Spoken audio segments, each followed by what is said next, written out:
Good evening. I hope everybody is doing well. Obviously, I've never posted today.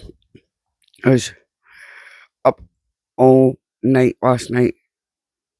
Well, with the night before, sorry, with my grandson because it was hot.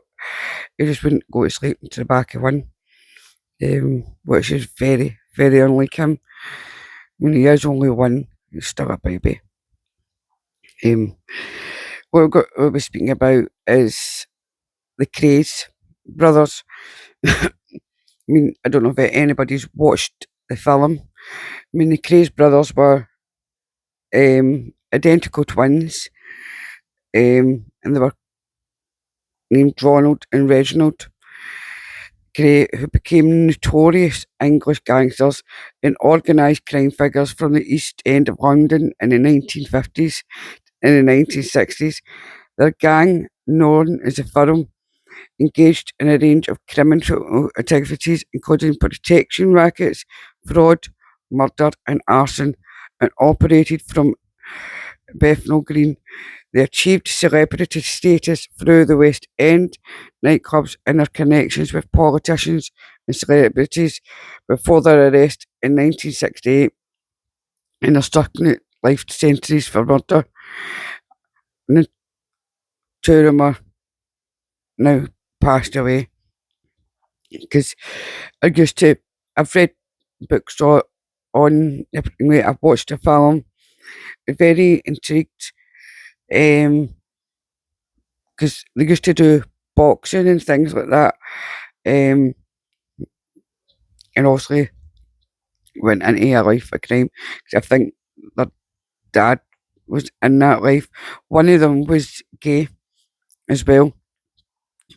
One get married, and obviously she took her own life. Sadly, I don't think she could cope with the lifestyle that they leaded because it was very, very violent, very violent. Um, Ronald Ray Cray and Reginald Reggie Cray, born in Hoxton, East London in 1933. The criminal activities the firm committed various crimes including murder, armed robbery, arson and protection rackets. The public persona, they cultivated a celebrity image, running West End nightclubs and hobnobbing with politicians and stars. They did. I remember it's like it was a woman she played in quite a few films, and then she went on EastEnder, it was Barbara something, and she was filmed with and obviously I did read her book, and she kind of had quite a lot of abortions, so she did. I think she fell pregnant to one of the twins as well, because she dated one of them. Oh, it's like, but if you think of what is going on even today with the politicians that are paid to keep their mouth shut and go with other towards the people that are doing wrong rather than protecting people, you know. So it's still happening, it's just different people. Downfall. They were eventually arrested in 1968 and convicted of murder. Both brothers received life imprisonment sentences for their crimes. I think they were jailed in separate jails, and I don't think near the end. I think they ended up getting, if I remember rightly. I mean, it was that they were allowing people to go visit them in prison because I remember years ago I said to my parents, "Mum, I want to go see them," and Mum and Dad didn't blink an eye. They were going like, "Right, okay." Never said nothing because it was the norm. But see now I'm like, no way I would go and visit somebody. It was did things like that. Um, but first, I think I was just intrigued because obviously I read the stories, because obviously books and things like that, and it was like, oh, I wanted to English, but because obviously they became like mere celebrities more than the gangsters aspect. No, you're kidding. The legacy, they're considered two of the most infamous criminals in British history, and none of them had kids. I mean, I don't think they had kids at all. It was just the twins. They did have other siblings as well, but their mum mothered the boys. And I mean, majorly mothered them. She knew what the boys were doing and did nothing about it. And they were like, mental, sort of a key aspects of their criminal career. Obviously, protection rackets. They began their criminal careers with protection rackets in the native East End. They moved into long firms, fraudulent businesses that traded in credit before disappearing. Um, the powerful gang was known as a firm and operated from Bethnal Green. They operated nightclubs such as Esmeralda's Barn, which served as a glamorous front for their criminal activities and as a place to socialise with celebrities and politicians. Murder of Jack the Hack McVitie. Reggie brutally stabbed Jack McVitie after McVitie failed to murder Reggie's associate Leslie Payne. Reggie was convicted of the murder of McVitie, while Ronnie was convicted of the murder of George Cornwell. The Kray's lives and crimes have been the subject of numerous films and documentaries, including the 1990 film The Krays, starring obviously the two Kemp brothers. And the two Kemp brothers were actually singers.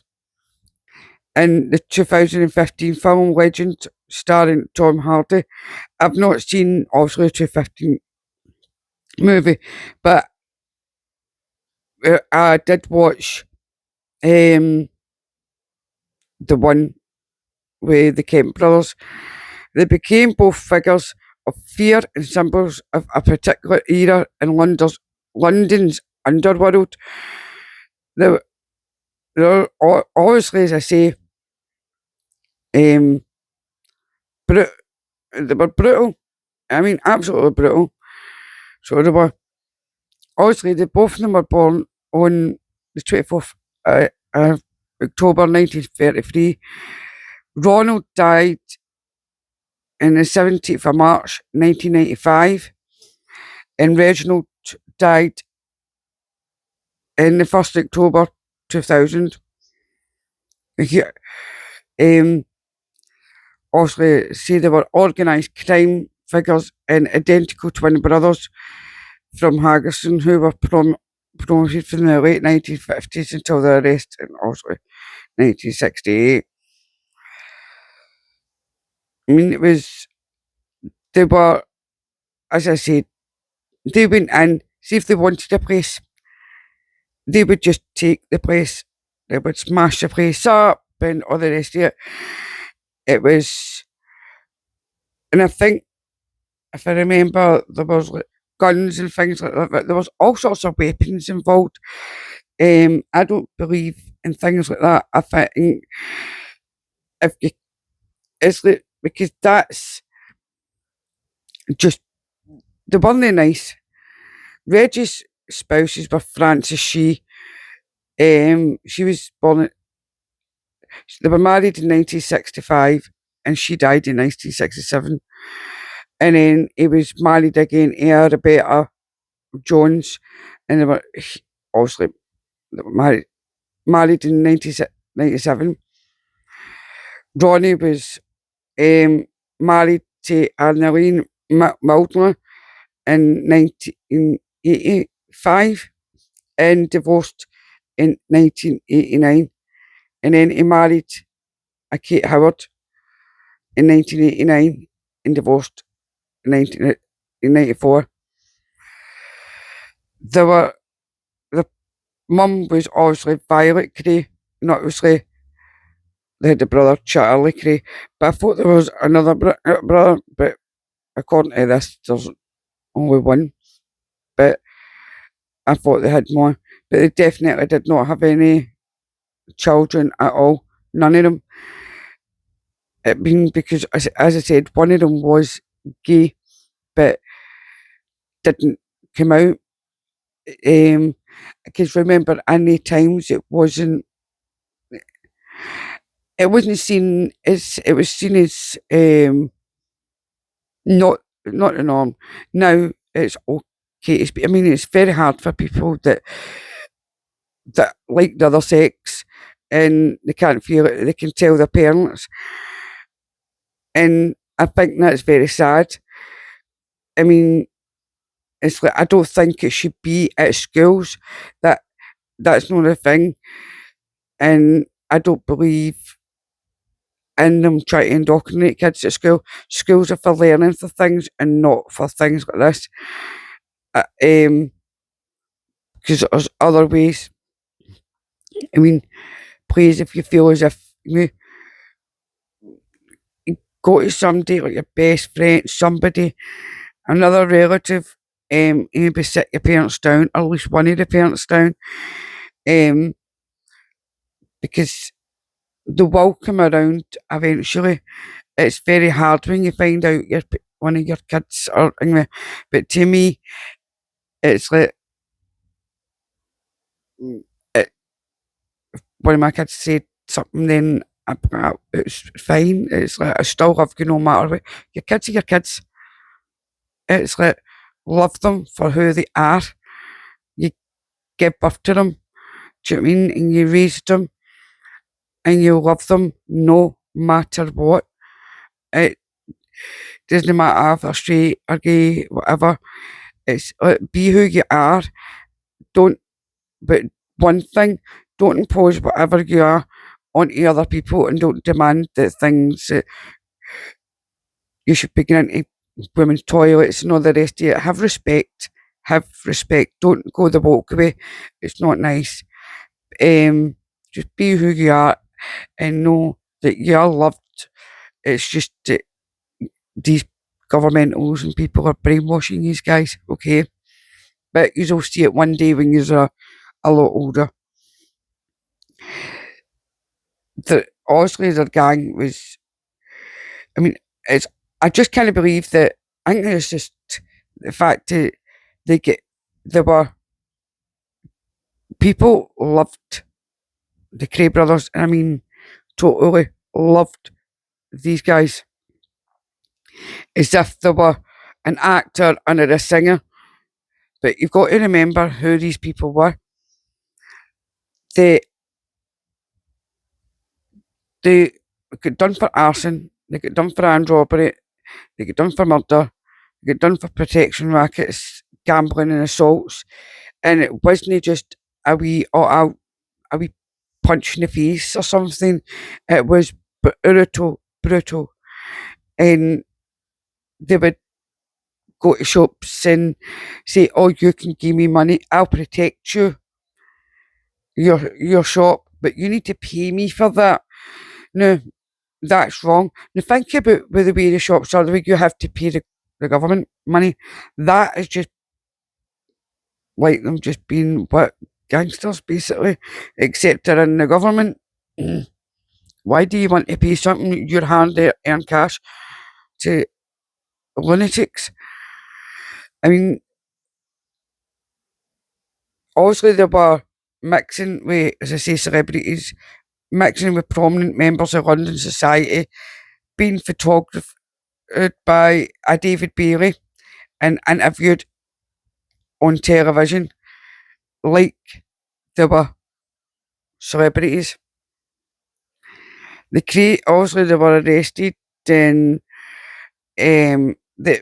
by detectives, uh, Superintendent Leonard Nipper Reid. Each was sentenced to obviously life imprisonment. Ronnie, upon being certificate insane, was committed to Broadmoor in 1979 and remained there until his death in 1970 for March in 1995. from a heart attack. Reggie was released from prison in commission grounds in August because he died of cancer. I knew one of them had cancer. I thought it actually was Reggie and not Ronnie and not Reggie.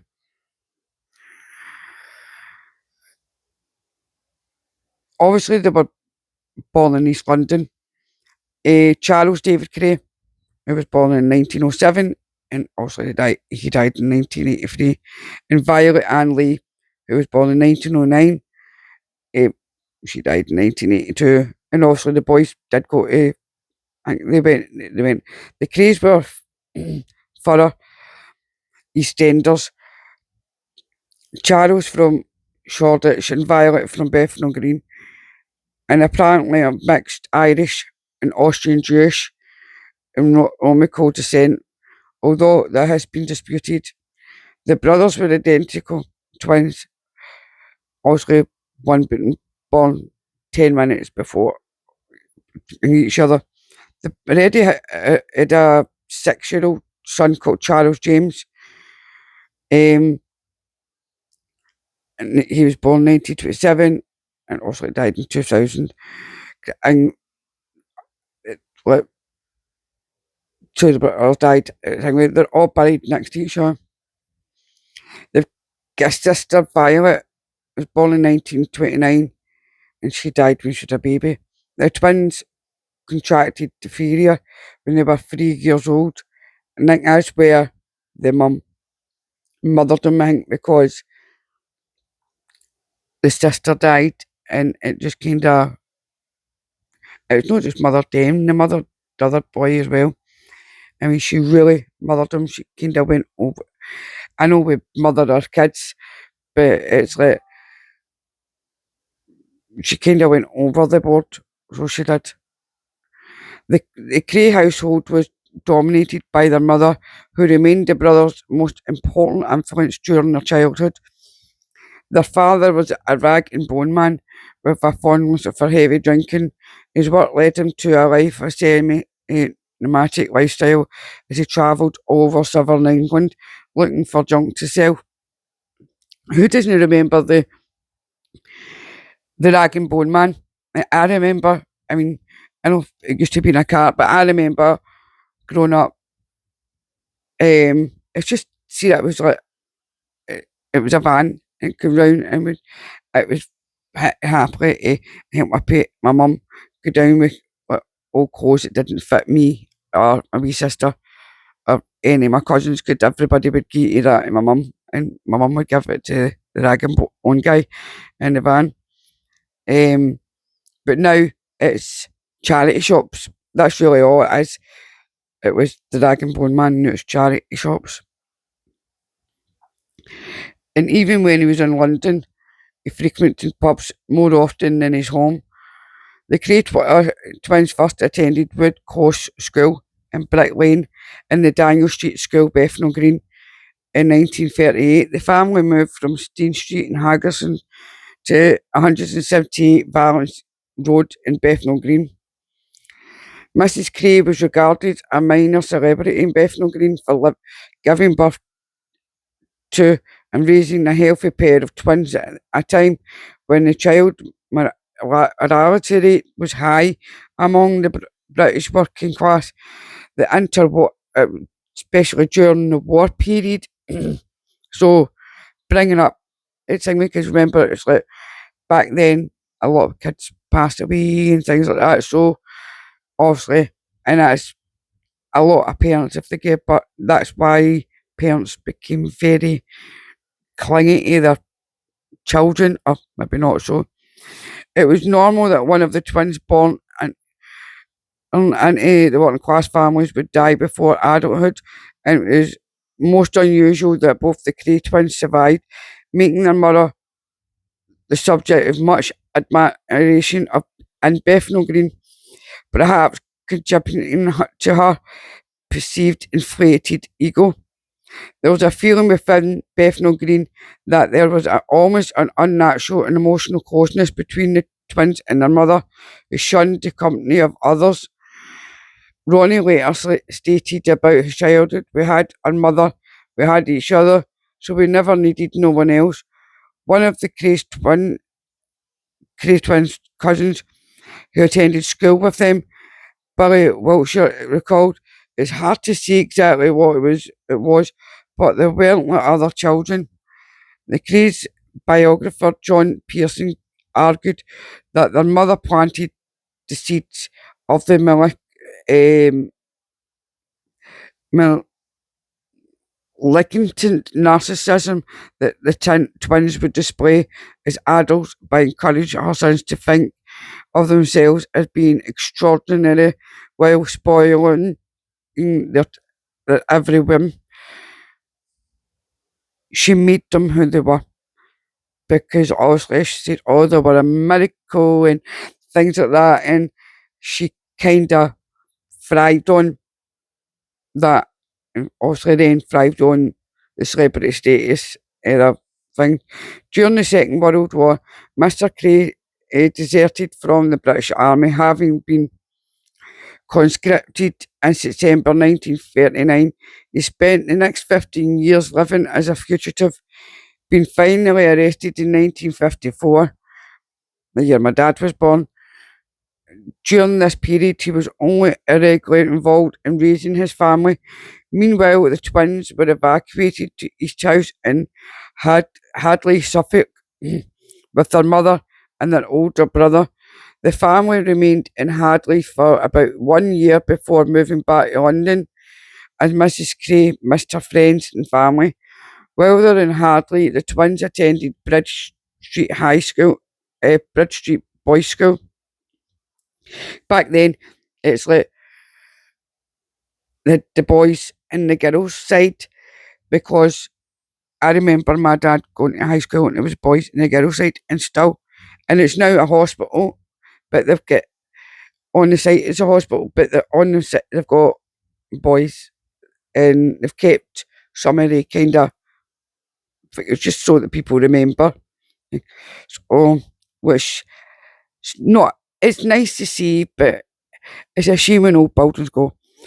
In a 1989 interview, Ronnie described Hadley as the twins' first time in the countryside, recalling that both were attracted to the quietness, the peaceness of it, the fresh air, nice scenery, nice countryside, different from London.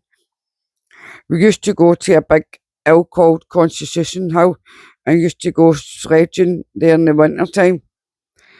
The influence of their maternal grandfather, Jimmy Cannonball Lee, caused the brothers to take up amateur boxing, as I was telling you. Then, as a pastime for working class boys in East End, the sibling rivalry spurred them on, and each achieved some success. Ronnie was considered to be more aggressive of the twins, constantly getting into street fights as a teenager. The British scholar Jonathan Raban wrote that he had a low IQ, but he was an avid reader, who especially liked books like T.E. Lawrence, Lord Wingate, and Al Capone. Raban attributed much of Ronnie's savage petulance, such as a teenage to his rage over having to hide his bisexual tendencies, as well as this the Cray brothers hung around in the Blind Beggar pub in Whitechapel, London. The Cray twins were called up to national service in the British Army in March 1952. Although the pair reported to the depot of the Royal Fusiliers at the Tower of London, they attempted to leave after only a few minutes when the corporal in charge tried to stop them. He was seriously injured by Ronnie when he punched him on the jaw. The Crays walked back to their East End home when they were arrested the next morning by police and turned over to the army. Reminds me of my dad. See, he did to his corporal. That's how he gets suspended. In September, while absent without leave, the twins assaulted a police constable. who tried to arrest him. They became among the last prisoners to be held at the Tower of London before being transferred to Shepton military prison in Somerset for a month to await court martial.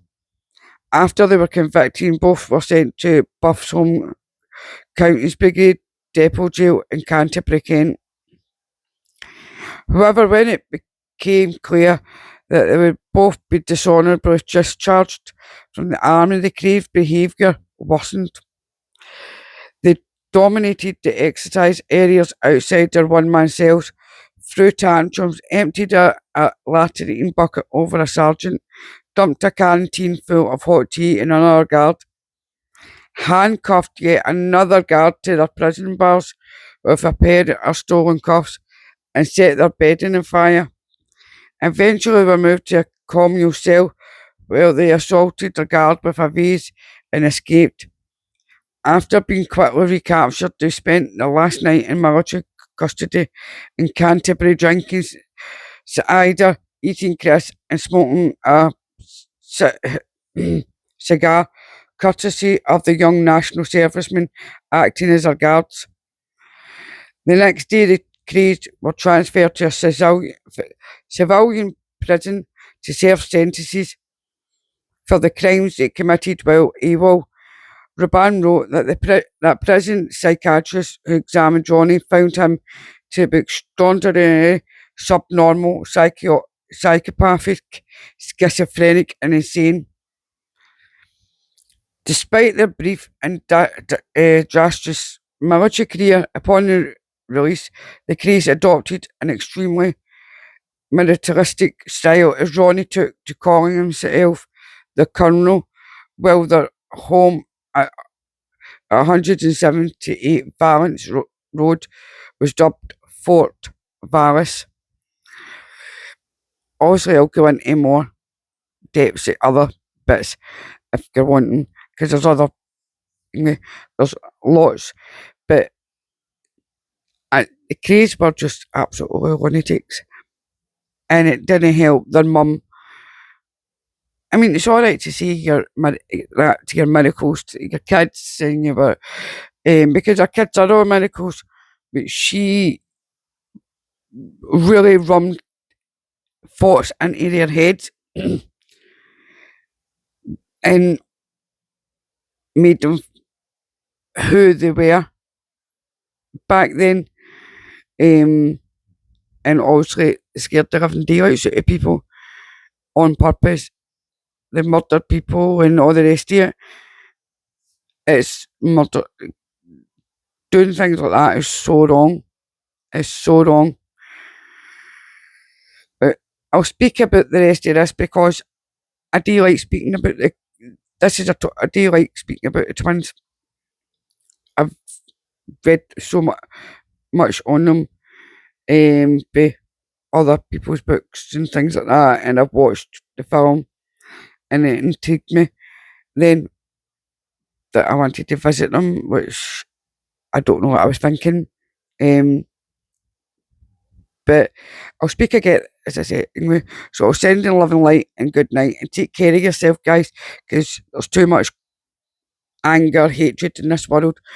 Come together united rather than divided, and look after each other. Good night, love and light.